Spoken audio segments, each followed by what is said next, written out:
This week on Great Chat, we ask ourselves, in an era of going direct, does startup PR even matter anymore? Do LLMs mean we need to care about press coverage again? I'm Angela, and I'm joined by Mac, Helen, and Ashley this week. But first, this podcast is brought to you by Mercury, the fintech used by over 200,000 companies to simplify their finances. We're huge Mercury fans here at Great Chat, and we use it to run this podcast. A few of us are also current customers for our funds and startups. Not to mention the dozens of founders we backed as VCs, angels, and scouts that run their businesses on Mercury. If you're launching a startup or fund, visit mercury.com to apply online in 10 minutes or less. The onboarding couldn't be more intuitive or delightful. Quick note, Mercury is a financial technology company, not a bank.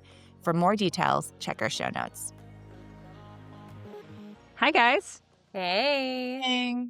Okay, Justin Trudeau and Katy Perry. What? What are those two names? It was a sidebar. What are those two names doing together in a sentence? Are they going to space together? Is that what's happening? I didn't even know he was not married to his wife. They're colonizing Mars, Ashley. Okay. I just assume if Katy Perry is involved, there's a space exploration underway. That's my brand association with her now. She's really just holding it down for women in STEM. Love her for that. She's our icon. I know. Amazing. I love women in STEM, meet men in Move politics. over Mira Murati. Katy Perry is our lead. Put some respect on my girl Mira's name, okay? Come on. But that is really funny. Speaking of celebrities, did you see the Astronomer response from Gwyneth was so iconic.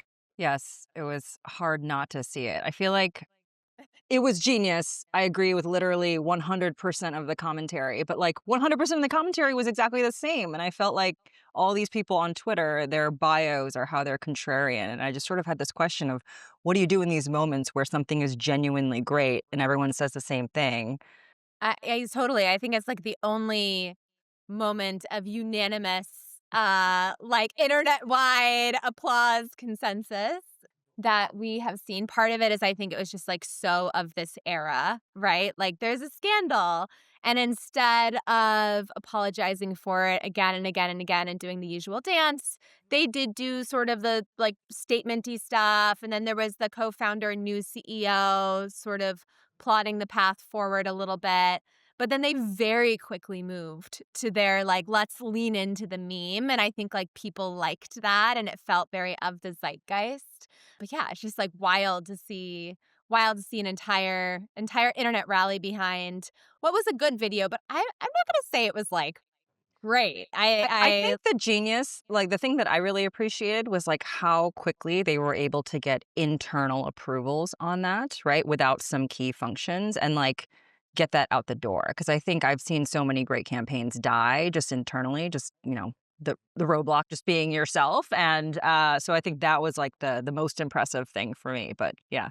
This is, I don't know who called Ryan Reynolds, but this is kind of his jam, right? Because remember the Peloton wife? There was that like terrible Peloton commercial where like the husband got his wife a Peloton for Christmas and it looked like she was being forced to work out and people hated it and there was this big backlash. And then he did an aviation gin ad with her, with her friends. And it was like this perfect response while the story was still happening. So I feel like if they have a sweet spot, this falls beautifully into it. And then the other reason I like this, aside from it just being like a well-executed 2025 moment, was the people I felt most bad for in this scandal were the employees, right? Like, how much would it suck to work at Astronomer and like you're put on the map as a brand because of this like scandal between your CEO and your chief people officer, which is a wild combo. And so to like have this moment where you get to laugh at it and everyone's celebrating you, like employee morale must have been through the roof with this. Like whatever it cost was worth it. For sure. In other like cultural news, but on the terrible end of the spectrum, did you guys see the leak of that app T, where like women can go and like rate like former boyfriends, dates, etc.? Yeah. So what actually leaked? like the content, or I saw people's selfies and I didn't quite understand.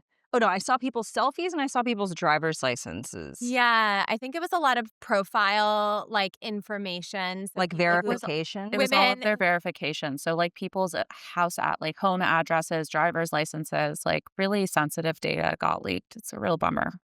I saw some speculation, I have no idea if this is true, that, like, tea was vibe coded, and so this could be, like, another, like, Yeah. this is why we need to build some real software sometimes. So aside from the terrible, like, abuse of people's private information, some, people decided to take that information and, create, like, basically a ranking of, like, the hottest people on T and then the least hot. There was like a leaderboard. And which is awful too, right? So you can go to this site, don't do it, listeners. Um and like, you'll get two photos side by side and you basically click on who's hotter. And the only reason I bring this up, because it's like shitty and doesn't really deserve attention, is that the thing that was fascinating to me was people were so outraged and they were tying it to this moment in time, right? Like, oh, this is such a sign of the times. It's such a sign of like how the genders are divided and like the antagonism between men and women. And then, of course, like, not to age us, but like we have seen this show before, Yeah. right? Like, Hot or Not was, I think I was like a It's preteen. Facebook. It was literally the original Facebook was Hot or Not, right? Like they took the photos in the Facebook for like the Harvard dorms and you did that. Yeah. So it's like a And, circle. It's like you and start, that's the original idea, and then you it's create the metaverse and you get really, and then you like, it's human nature. It's great. this is just gonna like keep repeating over time, but then it's fascinating to watch like a new generation of internet users like experience this for the first time and like how strongly they react to it. And I don't know, I feel like the cynical old person who's like, ah, yes, given some headshots and like, Wi-Fi, this is unfortunately inevitable. Gen Z, they're just like us. It really humanizes the Oh whole my gen. gosh. They would disagree probably, but they Does that are. mean it's time for Yip Yap next? Like, are we going to go back to I having was these just anonymous? I was just thinking Or that. Was it Secret. Oh, I Same what thing. was It was the same thing like Secret? 5 years apart. Oh my gosh. Secret. So I think Secret took off more in the tech world and it was the bane of my existence. So Secret was an anonymous social network where you were connected. I think you had to give it your contacts and so it would show you like secrets, which were text based, from people you were connected to, but then also people they were connected to. So you couldn't like, so there was like a kind of a broader social graph. I remember it was a big deal at the time because the founders took like 3 million off the table at like the Series A and Can you that was like remind me very scandalous. what era was Secret? It rings a bell, So, but I oh, just can't remember. I know What was exactly the when it was, year? Helen, because it was 2014 because it was while Box was on file to go public. Maybe some people from your former employer Yeah, yeah, yeah. were spreading all these insane rumors that like Box was going to get acquired by HP. And I was like getting called by reporters who were like, well, I saw on Was this Secret that before or like after Blind? Because I feel like why waste Secret? before. Why waste a social platform on like tech news? There's like 100 websites for that. I think this was like it just took off within tech as far as I can tell, but like people were pretty, and there was some very I think it actually did quite a bit of damage before it was shut down. Well, Yik Yak Um was a little after that. It was a couple of years later because I remember some folks from Dropbox went to go work there. And I think that my takeaway from what that was like the equivalent of like teens writing anonymous, horrible things on the back of like bathroom stalls. And so, the like 30-year-old tech employees were doing the same thing. Like the content was so bad on Secret. So yeah, I guess like we have like the Hot or Not format for bad behavior. And then we have this sort of like anonymous text based, like put any unsubstantiated rumor you want out there and people can't resist it. And now we just have X. That's the latest iteration. They can't resist. I do think that what's interesting, though, is that they can't resist it at the beginning, right? It feels a bit like it follows the Clubhouse curve of like very, very, very hot and then burn out really fast, where like none of this, we've seen this pattern repeat itself now multiple times, targeting multiple different audiences, but nobody's figured out how to turn like that very, very hot consumer thing into a long lasting thing. Cause it turns out that I think probably most consumers are down to be a little bit like awful, but once they read enough bad stuff about themselves, they're like way less interested in engaging with something. So it Yeah, doesn't have like a once long you're term. rated. Yeah, it's like not Once necessarily you're like rated to not me, it hot. doesn't feel super investable. It feels like, if you could, if there's another one that comes out after this, we can short it together. Yeah, I love it. Okay, on to some good news, like Figma IPO. I mean, we're recording this on a Tuesday, so by the time someone is listening, like Figma might be a public company, and I think we were sharing in the group chat like 30x oversubscribed, and it seems like it's gonna be a big one. That's Yeah, I love exciting. this. I love this for every founder who's been told like, there's a behavior that's sticky and people will not change, or this isn't venture backable because it's just not big enough of a market. And I think that Figma was told all of those things in the beginning, and they figured out their second act. They rode like waves of behavior change, and yeah, it's just super exciting. I think for everyone involved. I did see that it was like the information covered like who are the big winners on this Mhm. IPO, and the commentary was that it was the same old people. But that's tech. Turns out they're good at their jobs. Yeah, Actually, I hope I don't get this wrong, but I think that Figma was the first deal that Mamoon did, when he went to that's right. I did Partner. read So that. that I did was read that. Yep. part of his, like, big, I don't wanna call it a comeback, but his big, like, next act. This was the first investment he did. So There was a woman on kudos. the BD team at Facebook who was a very early angel investor in Figma, so she's going to do really well. So I'm excited for her too. And And Helen, it wasn't just like them overcoming skepticism in the early days. Like they had the $20 billion Adobe acquisition that fell through. And then I don't think they did it from a place of duress, but I think they did around mostly to create some liquidity for employees after like that big moment well, didn't the come breakup true. fee was significant, and I think that they were really smart about the breakup A fee, billion right? dollars, Yeah, I they think, used that right? injection Yeah. very wisely, and they like supercharged. And actually, if you look at the market and market share between Figma and Adobe, like at the time of the acquisition and now, like there's a shift. And so I think for some folks, they saw the Adobe acquisition as like a big win for Adobe. Like, okay, this is like how they kind of move and cross over into the next generation of designers. But now I kind of feel like, I don't know, Figma could absolutely then introduce desktop tools or whatever, like times change so quickly. So it was like kind of another takeaway.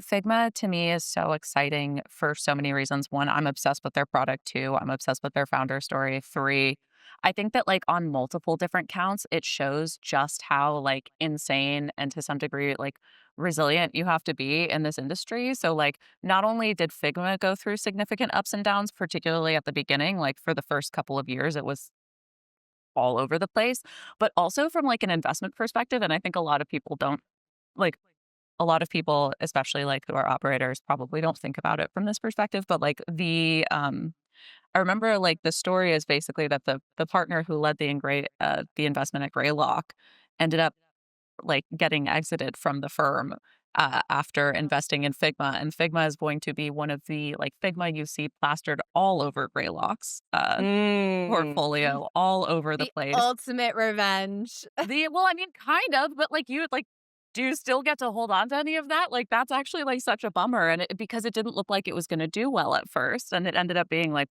probably the fund returner for that fund. I mean, I don't know, I right? Like, I'm totally not remember there. that period. Like I think maybe I was at Plaid, but then I bumped into like a former Facebook designer like on Second Street, and I was like, "Hey, what are you doing around here?" And he's like, "Oh, I'm working out of the Figma offices. I'm just helping the founders, sort of like avoid the VC vultures." And like so his comment was more, and he's a designer, and founders are designers, and sort of like to that point we hadn't really seen design founders like be really business savvy and like Yeah. sort of think a little bit more aggressively about that. So I mean, Airbnb would like a word. well, Airbnb had that incredibly aggressive CFO or someone on the strategy side. CBO or something. You might be right. They definitely also had, a really, really great general counsel. Yeah, yeah. So I Um think that those But those roles are the important. founders remain to this day very aggressive and very smart. So again, Yeah. designer founders, invest Designer more. founders. New thesis. Speaking of some successes, like Avanta had a big raise recently, and I was paying attention to this because my partner was an angel investor in Vanta, and so I'm like, oh, this is what multiples look like when a company gets to a round valued at $4.15 billion.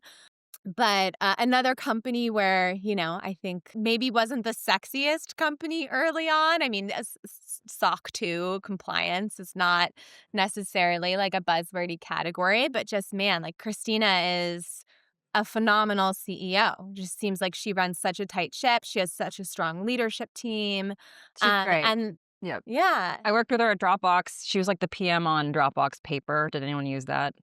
It was Notion ahead of its time. It was fab. Pour one out for Dropbox Paper. But yeah, it couldn't have happened to a better person. And I think we were looking at the comms around the announcement. And I remember one thing that I threw in the group chat that week was like, I thought it was interesting that in one of her announcements or a couple of them, usually when you announce a big round, like you thank all of your investors, but I didn't really see a mention of investors. I think maybe on Twitter she tagged a bunch of investors, but like I don't know, just right now I think there's been some talk about the social contract, and I think like all of these social contracts are kind of being reevaluated right now. So for a big fundraising announcement to really be focused on customers and team members, which I think is the right thing. But I was just sort of like a different moment. But then I'm just excited that there was a company that like had a value is in between. I feel like in the world of AI startups, you go from like 1 billion to 20 billion. Like you don't see many $4 billion like fundraise rounds. So it's good to see like a natural progression of a valuation happening. this is the Goldilocks of fundraisers. It's just right. It's not too hot. It's not too cold. I also, and I know we're not like supposed to talk about this in this like masculine energy moment, but I was like, fucking awesome to see like a woman CEO like build a company of this scale with a and corporate color that's purple. with a corporate color that's purple. And then that combined with like Mira Murati's, $2 billion seed fundraise. I'm like, counterintuitively, 2025 might be a great year for fundraising. Everyone always hones in on that stat of like women founders only get like 2% of capital or whatever. And here are some people who, may be making a big dent in that. But Helen, back to how the story was announced. Another interesting thing is I saw it in my LinkedIn feed. I saw it in my Twitter feed. I'm also like friends with some people who work there. So that was probably why it showed up everywhere. But it wasn't until like day 2 or 3 that I saw there was a Forbes piece timed with the announcement. And that got me thinking about this question of like, does like startup PR even matter, right? Like there was a time when that media, like that press article would be the most important artifact and asset around a fundraise. And companies used to bend over backwards to try to like line up those moments and have the perfect like exclusive hook to have enough leverage to get a publication to write a bigger piece. And then the holy grail, of course, was the cover story. And you just like really don't see that these days.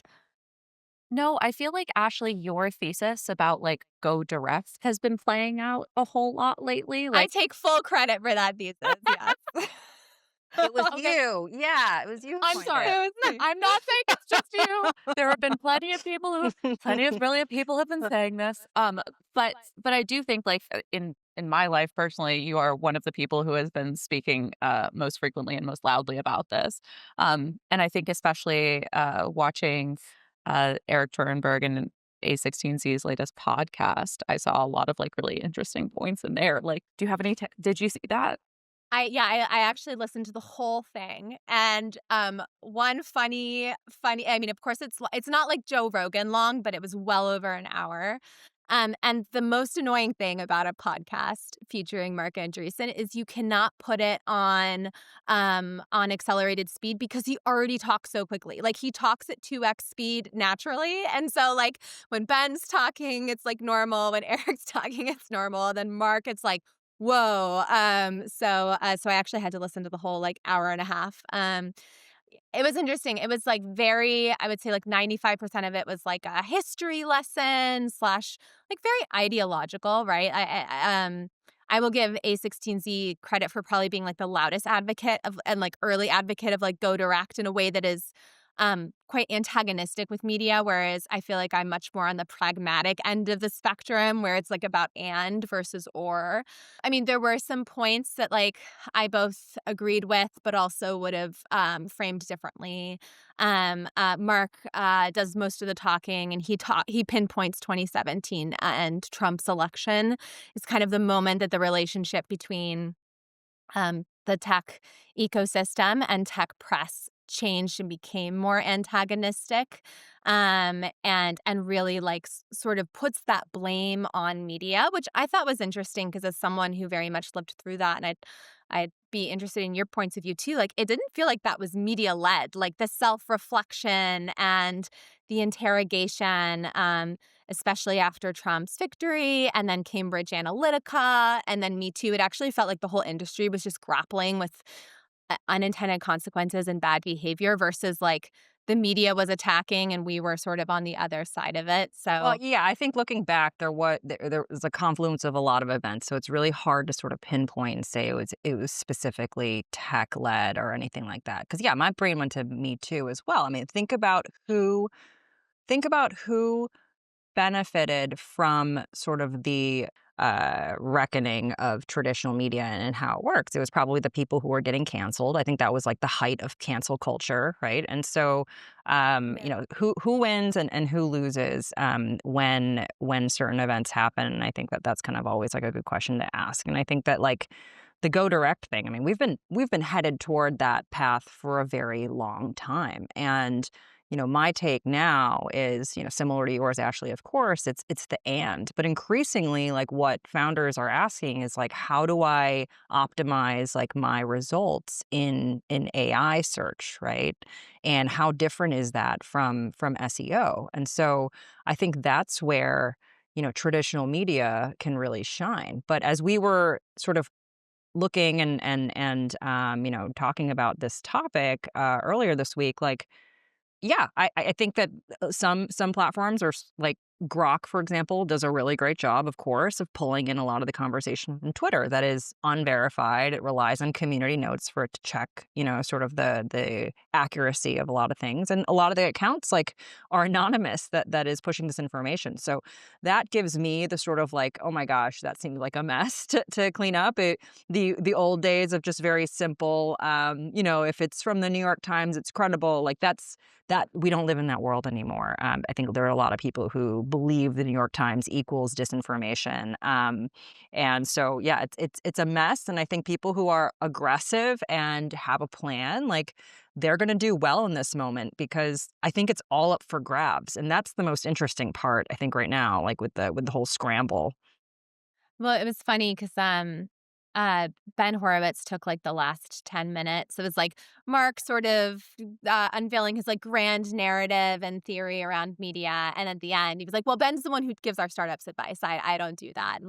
And so like Ben talked a little bit about what advice he gives to startups, and it was much more pragmatic. It was like, yeah, like 10 years ago, if you were a startup, you could really rely on media to tell your story. That Right. was like the best bang for your buck. It's 100% the strategy that we used at Box. I mean, yes, like Aaron Levy is a good tweeter, but like everything was press led. Like we would pre-brief 20 reporters for like a feature update. It was insane. By the time I went to Glossier in 2018, that was a whole new world. And actually a big part of the reason I went there was because they were a company that was already very good at having like built out those like owned channels and direct connections with customers, which just gives you so much more flexibility and storytelling.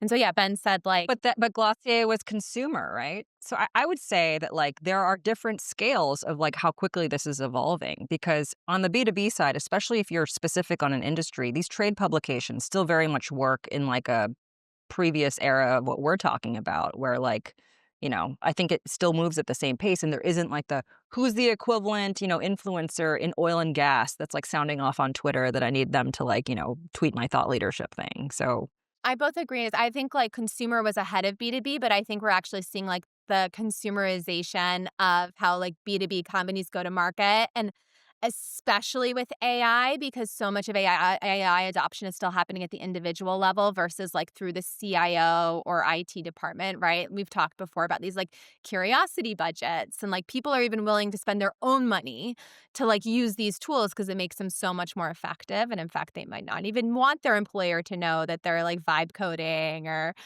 using everything. So I do think that I won't pretend that I like had this a timeline in mind when I went to Glossier, but I think the writing has been on the wall for a while that like every company needs a blend of like owned strategy, owned content.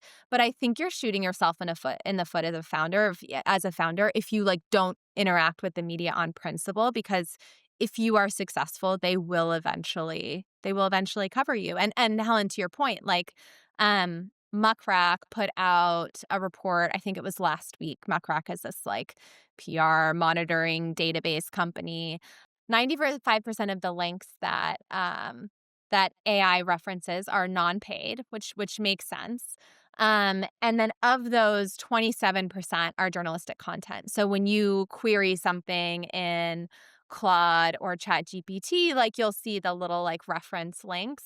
And then for something more recent, it's like 50% journalistic content. So this does matter, like how you show up in press, especially as more and more like search moves over to this new like chat interface. If you believe that ChatGPT and these other LLMs are going to continue to eat like some of Google's lunch, like it absolutely does matter how you show up in press.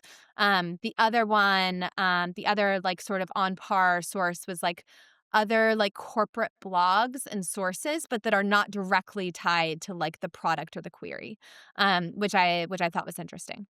Yeah, corporate blogs, bring them back. One thing that I thought was interesting. So, I'm a venture partner at True, and they're a 20-year-old firm, so their website's 20 years old, right? And so, we did a bunch of queries within all the major, sort of AI platforms, and like the website content actually ranked really high as like the source of truth. And I think that that's just a function of like it's a 20-year-old site, that's so it's like credible, right? And so I think that that's also really interesting because we sort of went away from the owned content for a while and thinking about how do you sort of like hack the SEO game by like, doing these like blog posts, and so that you're keying on a few keywords, and now maybe we'll get back to like quality content on corporate blogs.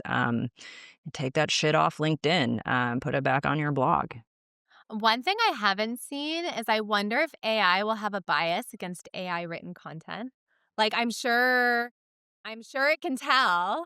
And I wonder if like human originated content will rank higher than like AI slop. And I bet it will. It hasn't happened in my LinkedIn feed yet. I feel like the algorithm is prioritizing all Not of the it. LinkedIn algorithm, but like ChatGPT or Claude or Grok. Like that's what I'm wondering. Oh yeah, LinkedIn loves the slop.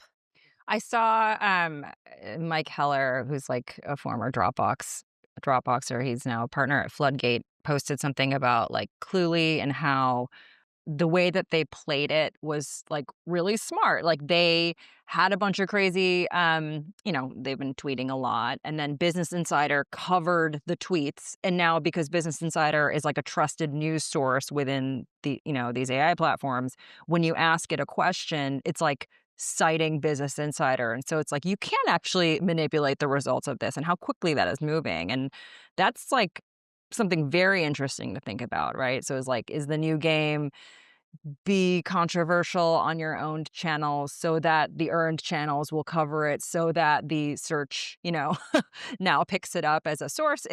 I don't know. Like that's a takeaway that I've been sort of like chewing on, where it's I mean, this is the Trump playbook, right? exactly. This is what Trump and like reality TV, like the Kardashian, like there's this whole playbook that is now like filtering into like tech startup world. And I thought that like that example was fascinating to see those. I think the prompt was something like, what startup is hiring like top talent or something. Exactly. And then like Cluely, like multiple Cluely references come up, which is crazy because like I don't know that they actually deserve to be the answer Sure. to that But question, but Business because they've Insider done covered it. Yes. totally, Yes. because they did such a good job of like doing newsworthy stuff, and then Business Insider did what it does, which is cover those things. Like now it's sort of like broken through. I think it's so interesting to compare this to how like you would used to have to do this, right? Like you used to, if you wanted to get Business Insider coverage, have to like go and find the right reporter and pitch them on an angle and have some sort of like hook or, exclusive content that was interesting to them. And then, do an interview with them and hope the story came out the way you wanted. And there was just like a ton of work that would go into that. And now, of course, it's just like be dramatic and outrageous enough and do things that these publications feel like they have to cover. And if the story is negative, the uh, media publication and a reporter themselves almost become a character in the back and forth, right? Because you can use that antagonism to create more content and then coverage of that content, which is wild. I try to be really open-minded about this stuff, like, and not rooted in my like how I did PR in my 20s, which was like a much more beautiful and symbiotic time for tech companies and the media industry. I do think we're missing something in this, though. And that is like when you only go direct and when the mandate is like drama, I think where the quality of the stories is not very good. It's much more entertaining. But I was just thinking back to the prior era of, we mentioned Airbnb earlier in this, we mentioned Figma, Dropbox, etc. Like all of those companies had like really thoughtfully told origin stories and like rounded out like there are things that you can't say about yourself and even your investors can't say about you that like a good reporter can help like make real for readers. And I was just thinking like I don't know, aside from like Anthropic being founded by a bunch of ex OpenAI folks, like I don't really know the like the sort of mythology around any current companies. Like it feels like the stories are all growth and hype and funding and drama and no real like narrative tension that makes me feel an emotional connection to the outcomes. It's just like a constant like drama loop, and it's fun to watch, but I actually feel like I don't know these, even though I get so much more content from the founders, I feel like I know them less. Totally.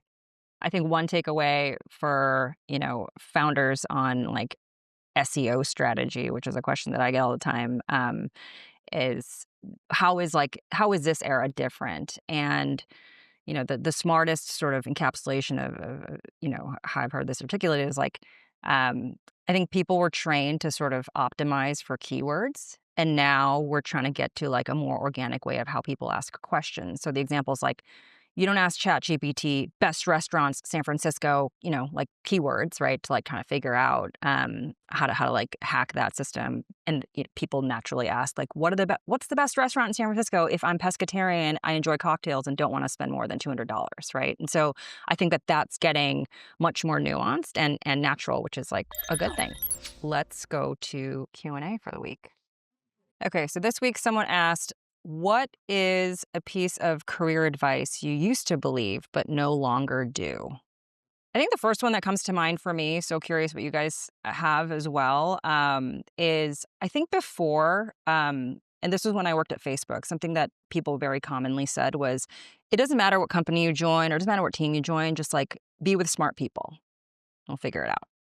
And I think that back then when like the option to go work at a startup was like smaller, right? And it wasn't this proliferation of startups and all these choices. That did make sense. And that did end up being really good advice. But today, there's just smart people everywhere. And there are so many companies to join. And so I don't know if this is like my VC lens on it. It's not enough to just be smart. I think that your desire and what you want to get out of that experience has to like align. It doesn't have to match, but it has to align with, I think, the leaders of that company. So if this is a company that they're not interested in ever having an exit. And it's important to you to like join something that's high growth and will be successful and maybe, really change the trajectory of your career and your life. Like, I don't think it's enough to just join what smart people are doing. I think there has to be a little bit more. But that's only because there are so many options for like, joining smart teams.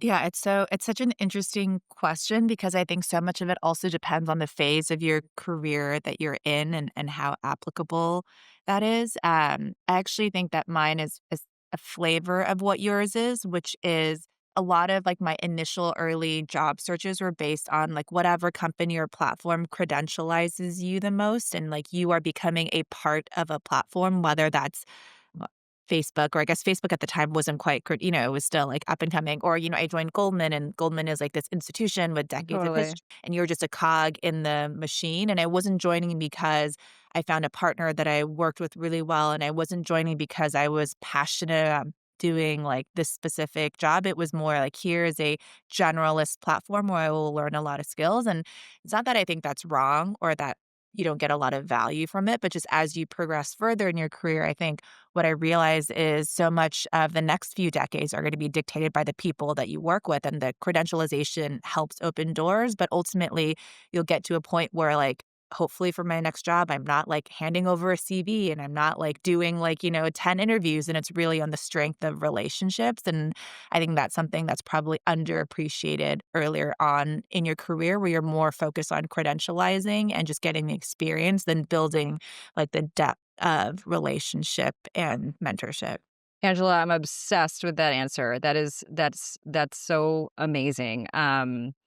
I love tech and I keep coming back to the startup ecosystem because I still think that it is one of the most, it's the American dream. Like, yeah, I know we talk a lot about like who gets funded and like, who really has a chance, but I really do see tech as this place that, very openly champions like rebels and people without credentials. And like, it's kind of the only place where I really see people who maybe they were at the right place at the right time, but it's like they would have otherwise not had a path in if they didn't have those credentials. And so I find that inspiring. And yeah, I mean, I remember being at Dropbox at its peak, and our recruiter was just like, we had a role that was really, really hard to recruit for. And so she's like, we never check the online queue, right? Like where you submit your resume and people apply for jobs on the website. But we're like, let's just check it for shits and giggles. And we checked it.